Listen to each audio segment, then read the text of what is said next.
Hello viewers, welcome to G V blogs. நம்ம இன்றைக்கி வந்து salient features of Indian constitution தான் பார்க்க போகிறோம். 1973 கேசவ் நந்த பாரதி கேஸ்னு ஒன்று நடந்திருக்கும். அந்த கேஸில் வந்து முக்கியமான ஒரு ஜட்ஜ்மெண்ட் கொடுத்துருப்பாங்க. அது என்னன்னா, சுப்ரீம் கோர்ட் என்ன சொல்லியிருப்பாங்கன்னா, ஆர்டிகல் 368 கீழே பார்லிமெண்ட்டுக்கு இருக்கிற அந்த அமெண்ட்மெண்ட் பவர் வந்து என்ன பண்ணக்கூடாதுன்னா, கான்ஸ்டியூஷனோட பேசிக் ஸ்ட்ரக்சரை மாற்றக்கூடாது அப்படின்னு சொல்லியிருப்பாங்க. நம்ம கான்ஸ்டியூஷனோட சாலியன்ட் ஃபீச்சர்ஸை இன்னைக்கு நாளில் எப்படி இருக்குன்றதை பார்க்க போகிறோம்.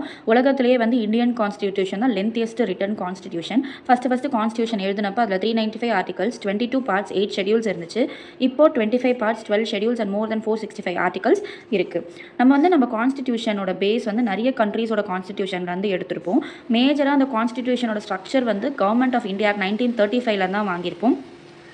ஃபண்டமெண்டல் ரைட்ஸோட ஃபிலாசபிக்கல் பார்ட் அமெரிக்கன் கான்ஸ்டியூஷன்ல இருந்தும், directive principles of state policy Irish கான்ஸ்டியூஷன்ல இருந்தும் நம்ம வந்து எடுத்திருப்போம்.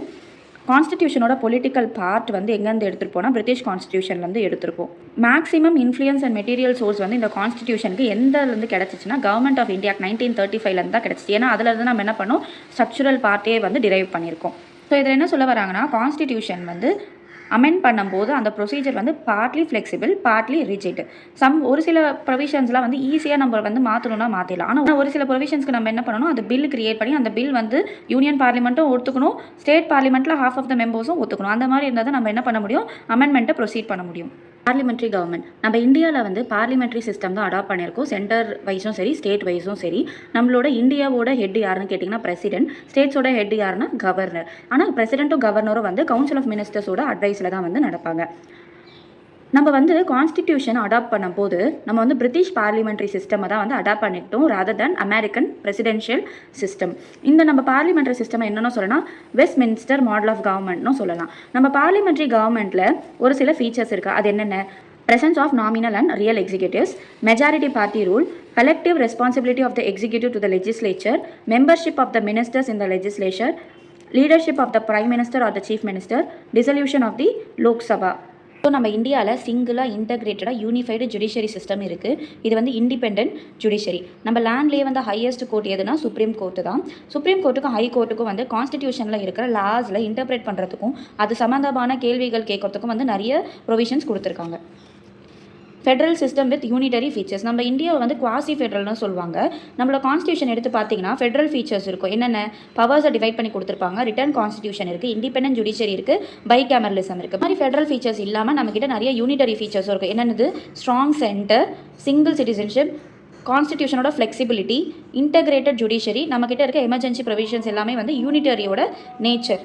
நம்மக்கிட்ட என்ன இருக்குது, ஃபெட்ரல் சிஸ்டம், ஆனால் யூனிட்டரி ஃபீச்சர்ஸோட இருக்குது. ஸோ நம்ம கான்ஸ்டியூஷனில் ஃபெடரேஷனோட யூஸ்வல் ஃபீச்சர்ஸ் இருக்குது. ஆனால் இருந்தாலுமே ஃபெடரேஷன்ற வார்த்தை வந்து கான்ஸ்டியூஷனில் எங்கேயுமே யூஸ் பண்ணியிருக்க மாட்டாங்க. நம்ம இந்தியன் கான்ஸ்டியூஷனை ஒரு சிலர் வந்து டிஸ்கிரைப் பண்ணியிருக்காங்க. அது என்னன்னு பார்க்கலாம். Federal in form but unitary in spirit, quasi federal அப்படின்னு சொன்னது யாருன்னா கேசி பியர். பார்கெனிங் ஃபெட்ரலிசம் சொல்லிட்டு யார் சொன்னதுன்னா மோரிஸ் ஜோன்ஸ்ன்றவர் சொல்லியிருக்காரு. கோஆப்ரேட்டிவ் ஃபெட்ரலிசம் சொன்னது கிரான்வில் Austin. Federation with A centralising டெண்டன்சின்னு சொன்னவர் ஐவர் ஜெனிங்ஸ். இந்த மாதிரி நிறைய பேர் சொல்லியிருக்காங்க. ஸோ நம்ம பார்லிமெண்ட்டோட சாவர்னிட்டி வந்து நம்ம பிரிட்டிஷ் பார்லிமெண்ட்டோட அசோசியேட் ஆனது. மீன்வைல் நம்மளோட ஜுடிஷியல் சுப்ரீமசி வந்து அமெரிக்கன் சுப்ரீம் கோர்ட்டோட பிரின்சிபலை ஒத்தது. சுப்ரீம் கோர்ட்டு ஒன் ஹேண்டில் என்ன பண்ணலாம், பார்லிமெண்ட்ரியோட லாஸை இது வந்து கான்ஸ்டியூஷனுக்கு எதிராக இருக்குன்னு சொல்லிட்டு அதை ரத்து பண்ணலாம். அதே மாதிரி பார்லிமெண்ட்டுக்கு கான்ஸ்டியூஷனில் அமெண்ட் பண்ணுறதுக்கு மேஜர் பவர்ஸும் இருக்குது. அடுத்தது ஃபண்டமெண்டல் ரைட்ஸ். நம்மளோட இந்தியன் கான்ஸ்டியூஷனில் பார்ட் 3 வந்து 6 ஃபண்டமெண்டல் ரைட்ஸ் கொடுத்துருக்காங்க. ஃபஸ்ட்டு வந்து right to equality, article 14 to 18, right to freedom 19 to 22, right against exploitation article 23 to 24, right to freedom of religion article 25 to 28, cultural and educational rights article 29 to 30, right to constitutional remedies article 32. Fundamental rights வந்து எதுக்காகனா political டெமோக்ரஸியை வந்து promote பண்ணுறதுக்காக தான். Fundamental rights வந்து ஒரு சில ரெஸ்ட்ரிக்ஷன்ஸோடு தான் கொடுத்துருக்காங்க. நம்மளோட பார்லிமெண்ட்டுக்கு ஃபண்டமெண்டல் ரைட்ஸை அமெண்ட் பண்ணுறதுக்கான பவர் இருக்குது. அதே மாதிரி நேஷனல் எமர்ஜென்சி அப்போ ஃபண்டமெண்டல் ரைட்ஸை சஸ்பெண்ட் பண்ண முடியும் except article 20 and 21. Directive principles of state policy. Doctor அம்பேத்கரை பொறுத்த வரைக்கும் இந்த டைரக்டிவ் பிரின்சிபல்ஸ் அவர் என்ன சொல்கிறாருன்னா, கான்ஸ்டியூஷனோட நாவல் ஃபீச்சர் அப்படின்னு சொல்கிறாரு. இது நம்மளோட பார்ட் 4 ஆஃப் த கான்ஸ்டியூஷனில் இருக்குது. டைரக்டிவ் பிரின்சிபல் எதுக்காக கொண்டு வந்தாங்கன்னா, சோஷியல் அண்ட் எக்கனாமிக் டெமோக்ரஸியை கொடுக்கறதுக்காகவும் இந்தியாவில் வெல்ஃபேர் ஸ்டேட்டை உருவாக்குறதுக்கும் தான் வந்து இந்த டிபிஎஸ்பியை கொண்டு வந்தாங்க. 1980 மினர்வா மில்ஸ் கேஸில் சுப்ரீம் கோர்ட் என்ன சொல்லியிருப்பாங்கன்னா, ஃபண்டமெண்டல் ரைட்ஸ்க்கும் டைரக்டிவ் பிரின்சிபல்ஸ்க்கும் இருக்கிற பேலன்ஸில் தான் வந்து இந்தியன் கான்ஸ்டிடியூஷனே வந்துச்சு அப்படின்னு சொல்லியிருப்பாங்க. அடுத்தது ஃபண்டமெண்டல் டியூட்டிஸ். ஒரிஜினல் கான்ஸ்டிடியூஷனில் வந்து ஃபண்டமெண்டல் டியூட்டிஸ் கிடையாது. ஆனால் 42nd கான்ஸ்டிடியூஷனல் அமெண்ட்மெண்ட் ஆக்ட் 1976 என்ன பண்ணாங்கன்னா, ஃபண்டமெண்டல் டியூட்டிஸ்ன்னு சொல்லிட்டு ஒரு சிலதை ஆட் பண்ணாங்க. 1975 to 77 இன்டர்னல் எமர்ஜென்சி பீரியடில் தான் வந்து இந்த அமெண்ட்மெண்ட்டை கொண்டு வந்திருப்பாங்க. இந்த அமெண்ட்மெண்ட் வந்து ஸ்வரன் சிங் கமிட்டினால் ரெக்கமெண்ட் பண்ணப்பட்டது. ஸோ இந்த ஃபண்டமெண்டல் டியூட்டிஸ் 42nd கான்ஸ்டியூஷனல் அமெண்ட்மெண்ட்டில் ஆட் பண்ணதுக்கு அப்புறமா 86th கான்ஸ்டியூஷனல் அமெண்ட்மெண்ட் ஆக்டில் இன்னொரு ஃபண்டமெண்டல் டியூட்டியும் ஆட் பண்ணியிருப்பாங்க. ஃபண்டமெண்டல் டியூட்டி வந்து பார்ட் 4ல் ஏ சப்டிவிஷன் கீழே வருது. பார்ட் 4A நம்மளுக்கு ஆர்டிகல் 51A தான் என்ன சொல்லியிருப்பாங்கன்னா 11 ஃபண்டமெண்டல் டியூட்டிஸ் சொல்லியிருப்பாங்க. அடுத்தது எமர்ஜென்சி ப்ரொவிஷன். நம்ம இந்தியன் கான்ஸ்டியூஷனில் எமர்ஜென்சி ப்ரொவிஷனுக்கு வந்து எலாபரேட் பண்ணி கொடுத்துருப்பாங்க. இதில் வந்து பிரசிடென்ட்டுக்கு தான் ஹையஸ்ட் பவர் இருக்கும். அவர் வந்து எக்ஸ்ட்ரானரி சுச்சுவேஷனை மீட் பண்ணுறதுக்காக.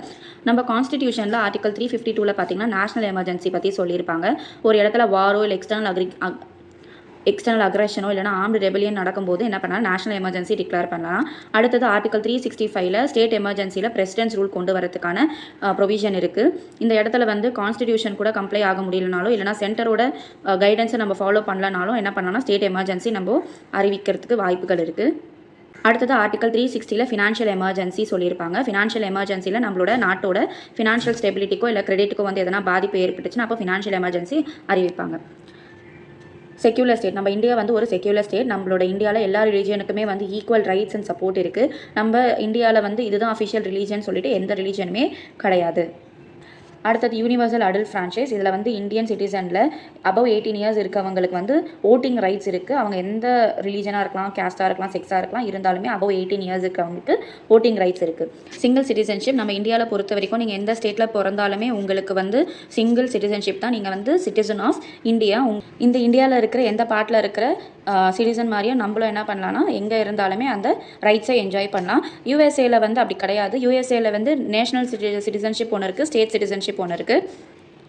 அவங்க வந்து டியூவல் செட்ஸ் ஆஃப் ரைட்ஸை வந்து என்ஜாய் பண்ணுவாங்க. ஒன்று வந்து நேஷனல் கவர்மெண்ட் கொடுக்குறது, இன்னொன்று வந்து ஸ்டேட் கவர்மெண்ட் கொடுக்குறது. நம்ம இந்தியன் கான்ஸ்டிடியூஷனில் லெஜிஸ்லேட்டிவ், எக்ஸிக்யூட்டிவ், ஜுடிஷியல்னு மட்டும் இல்லை, ஒரு சில இண்டிபெண்டன்ட் பாடிஸும் இருக்குது. ஸோ கான்ஸ்டிடியூஷனோட பல்க் ஒர்க்கை கன்சிடர் பண்ணி என்ன பண்ணியிருப்பாங்கன்னா 4 இண்டிபெண்டன்ட் பாடிஸ் கொண்டு வந்திருப்பாங்க. ஒன்று election commission, comptroller and audit general, union public service commission, state public service commission. அடுத்தது 97th constitutional amendment act of 2011. இதில் வந்து என்ன பண்ணியிருப்பாங்கன்னா கோஆப்ரேட்டிவ் சொசைட்டிஸ்க்கு கான்ஸ்டியூஷனல் ஸ்டேட்டஸ் அண்ட் ப்ரொடெக்ஷன் கொடுத்துருப்பாங்க. இதில் 3 சேஞ்சஸ் நடந்திருக்கும். ஒன்று வந்து ஆர்டிகல் 19 கோஆப்ரேட்டிவ் சொசைட்டிஸ் ஃபார்ம் பண்ணுறதுக்கான ரைட்டை ஃபண்டமெண்டல் ரைட்டாக இன்க்ளூட் பண்ணியிருப்பாங்க. அடுத்தது டைரக்டிவ் பிரின்சிபல்ஸ் ஆஃப் ஸ்டேட் பாலிசியில் கோஆப்ரேட்டிவ் சொசைட்டிஸ் ப்ரமோஷனுக்காக ஆர்டிகல் 43B கிரியேட் பண்ணியிருப்பாங்க. நம்ம கான்ஸ்டிடியூஷனில் இந்த கோஆப்ரேட்டிவ் சொசைட்டிஸ்க்காக ஆர்டிகல் 243ZHலேருந்து ஆர்டிகல் 243ZTன்னு சொல்லிட்டு பார்ட் 9Bன்னு சொல்லி கிரியேட் பண்ணி ஆட் பண்ணியிருப்பாங்க. இவ்வளோ நேரம் பார்த்த சாலியன் ஃபீச்சர்ஸை ஒரு ஓவர்வியூ மாதிரி பார்த்துடலாம். நம்ம இந்தியன் கான்ஸ்டிடியூஷன் தான் வேர்ல்டுலேயே வந்து லென்த்தியஸ்ட் கான்ஸ்டிடியூஷன். நம்மளோட கான்ஸ்டிடியூஷன் ப்ரொவிஷன்ஸ் வந்து நிறைய கண்ட்ரீஸ் கிட்டேருந்து பாரோ பண்ணியிருப்போம். நம்மளோட constitution partly rigid, partly flexible. நம்மளோட கவர்மெண்ட் வந்து ஃபெடரல் சிஸ்டமை அடாப்ட் பண்ணியிருக்காங்க. பார்லிமெண்ட்ரி சிஸ்டம் வந்து சென்டரில் மட்டும் இல்லை, ஸ்டேட்லேயும் இருக்குது. இந்தியா வந்து ஒரு செக்யூலர் ஸ்டேட். நம்மக்கிட்ட இண்டிபெண்டன்ட் ஜுடிஷியரி இருக்குது. நம்ம வந்து யூனிவர்சல் அடல்ட் ஃப்ரான்ச்சைஸை இன்ட்ரடியூஸ் பண்ணி 18 இயர்ஸ் அபவ் இருக்கிற சிட்டிசன்ஸ்க்கு ஓட்டிங் ரைட்ஸ் கொடுத்துருக்கோம். சிங்கிள் சிட்டிசன்ஷிப் தான். நீங்கள் எந்த ஸ்டேட்டில் பிறந்தாலுமே நீங்கள் இந்தியன் சிட்டிசன்ஸ் தான். அந்த ஸ்டேட்டுக்கான சிட்டிசன்ஷிப்லாம் கிடையாது. மைனாரிட்டிஸ், ஷெடியூல்டு கேஸ்ட், ஷெடியூல் ட்ரைப்ஸ்க்கு நம்ம வந்து ஸ்பெஷல் ப்ரொவிஷன்ஸு நம்மளோட கான்ஸ்டிடியூஷனில் கொடுத்துருக்கோம்.